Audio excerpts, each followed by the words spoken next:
And I would yield to Ms. Sheila Jackson-Lee, 5 minutes. Mr. Chairman, let me thank you for your kindness and certainly the kindness of the ranking member for allowing me to proceed today. Thank you. Let me also thank you for your good works on this issue.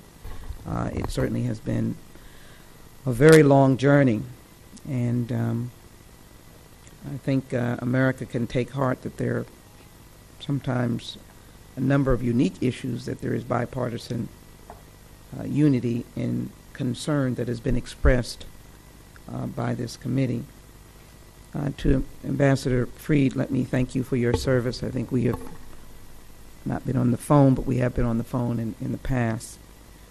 And I think you can understand, I've heard a little bit of members questioning and don't want to attribute frustration to their questioning, but I think you can assume that there is a great deal of frustration as to where we are. And so I'd like to start, first of all, well, however we may have determined it, whether we got it by word of mouth, whether or not there are other means, can we establish as a U.S. government that the residents of Camp Ashraf and those who have been relocated are disarmed or without arms?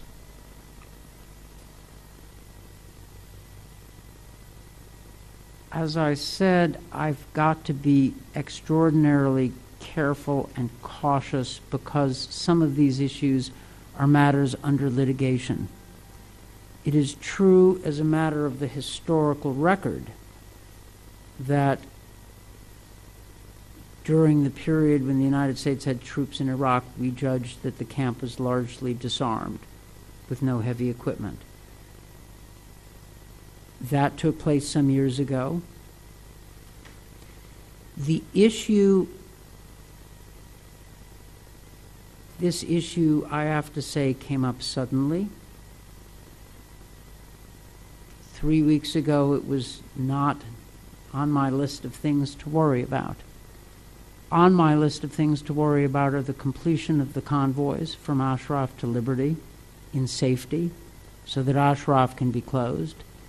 And very much on the mind of the U.S. Embassy in Iraq and the UN and the State Department generally is the issue of finding ways for the people at Camp Liberty to leave Iraq in safety and security. And that's where our efforts, that's where we want to put the bulk of our efforts. We've come this far, we're not there yet. We need to finish this process, and that's going to take a lot of work. Anything that drives us backwards, I'm against. Anything that moves us forward, I'm for.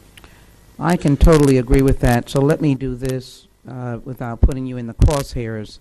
I think it is very important to clear up the representation that has now taken to the airwaves and to places far beyond this room.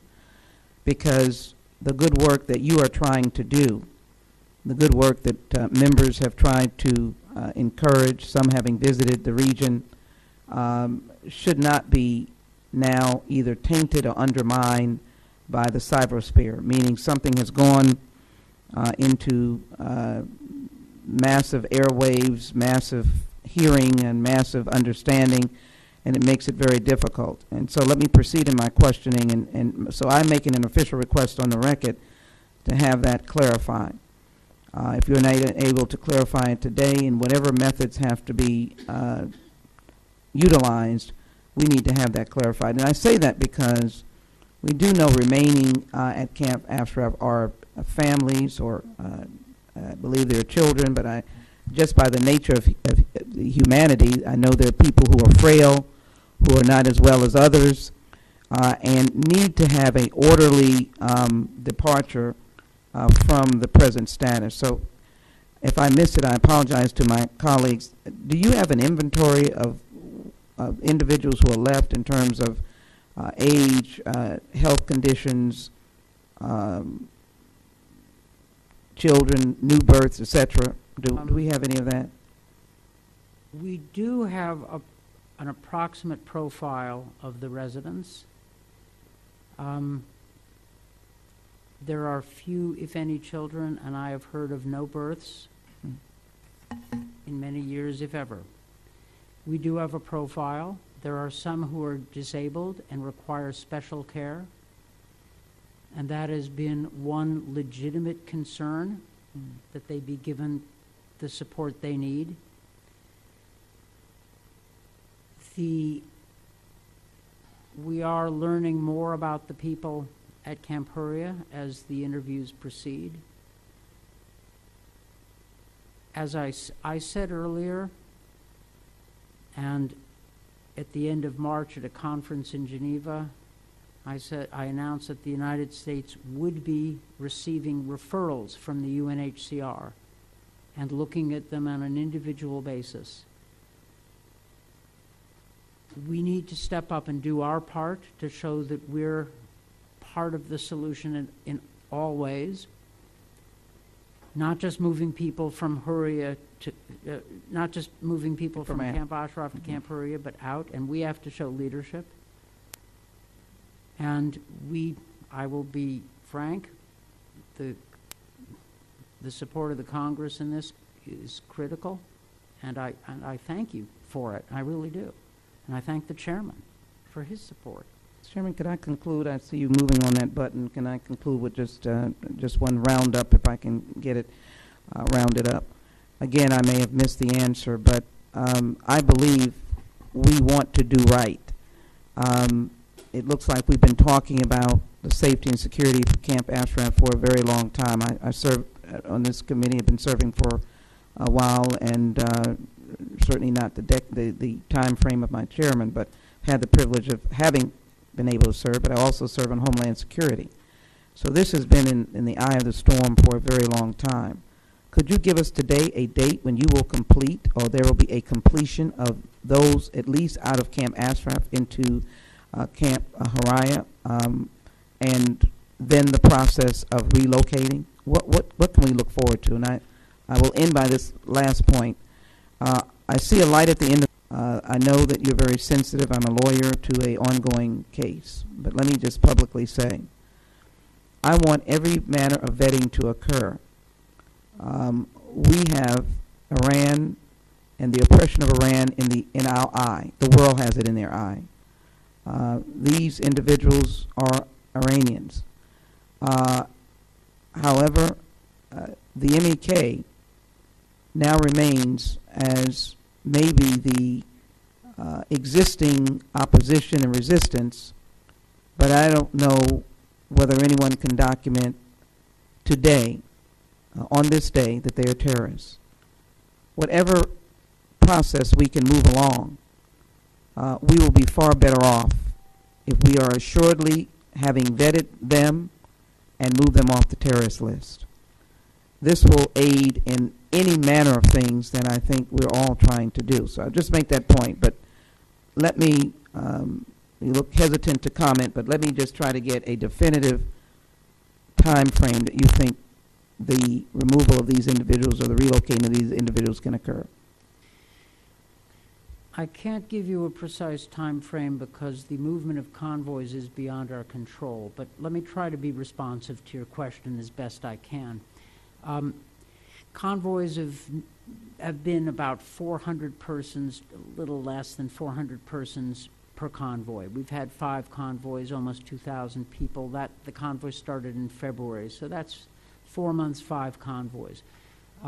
We don't know, assuming there are between 3,200 and 3,400 people at Camp Ashraf, that means 3+ convoys. The Camp Ashraf leaders suggested once the convoys could be a little bigger to get out faster. They made that suggestion at one point. Let's say 3 more convoys. How fast they move depend on a lot of factors beyond our control. But if you do the math, right, 5 convoys, 4 months, 3 convoys remaining, you can, at that point your math is as good as mine. Then there's at least this is knowable. We can have an educated way to frame up the timing. Much less knowable is the issue of resettlement, and it is important that this process begin. The people at Camp Liberty, at Camp Huria, ought to see that there is a way out. They're out of Camp Huria in safety and security. There have been a few that have left, but these are individuals, and we need to see that process moving ahead. That's where my office, that's where the Department of State is putting its efforts, working with the UN, the UNHCR, and other interested governments. That will increasingly be and should be our priority. You said it well, ma'am. Light at the end of the tunnel, you know, an old cliche, but it works for this. But we're not going to get there on autopilot. It's going to take at least as much work to have a good outcome as we've put into it so far. That work we're prepared to do, and it's my hope that everyone will look forward and find ways to move this ahead while we can. Mr. Chairman, I cannot thank you enough for your kindness, and I'll just say to you as I inquire of this committee, whatever we can do, those of us who you've been courteous enough to extend time to join in the delisting of the MEK. I think that will go a long way for the resettlement of those who are now in Camp Ashraf. I just heard Ambassador Freed, who I take at his word, and I'm going to compliment the administration for still staying in the fight and moving these individuals along. But if there is any hindrance by Iraq that stops a convoy from moving faster than under 4 months, let's find out what that is. And if there's any hindrance in now moving to the next step of delisting the MEK for many reasons, I hope that we can work together in a bipartisan way to provide some assistance from the Congress to move this along and move it along now. Thank you very much, I yield back. Ms. Jackson-Lee, and we are grateful for your involvement in this issue.